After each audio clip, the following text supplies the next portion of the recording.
சீர்காழி அடுத்த வைத்தீஸ்வரன் கோவில் பள்ளியில் மாவட்ட அளவிலான சதுரங்க விளையாட்டுப் போட்டியை தருமபுர ஆதீனம் தொடங்கி வைத்தார். இதில் 38 பள்ளிகளைச் சேர்ந்த 178 பேர் பங்கேற்றனர். மயிலாடுதுறை மாவட்டம் சீர்காழி அருகே வைத்தீஸ்வரன் கோவில் தர்மை ஆதீனம் ஸ்ரீ குருஞான சம்பந்தர் மிஷன் ஸ்ரீ முத்தையா மெட்ரிகுலேஷன் மேல்நிலைப் பள்ளி ஹோட்டல் மயிலாடுதுறை மாவட்ட அளவிலான சதுரங்க போட்டி நடைபெற்றது.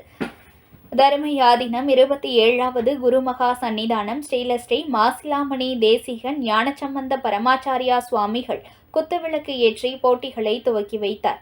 இந்த போட்டியில் மாவட்டத்தில் உள்ள 38 பள்ளிகளைச் சேர்ந்த 178 மாணவ மாணவிகள் பங்கேற்று விளையாடினர்.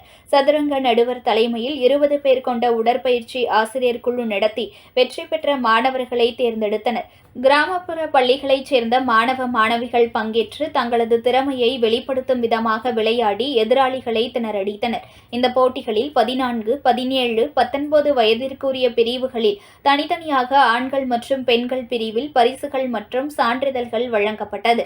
இதில் பள்ளியின் செயலர் பாஸ்கரன், முதல்வர் பாஸ்கரன் பங்கேற்றனர்.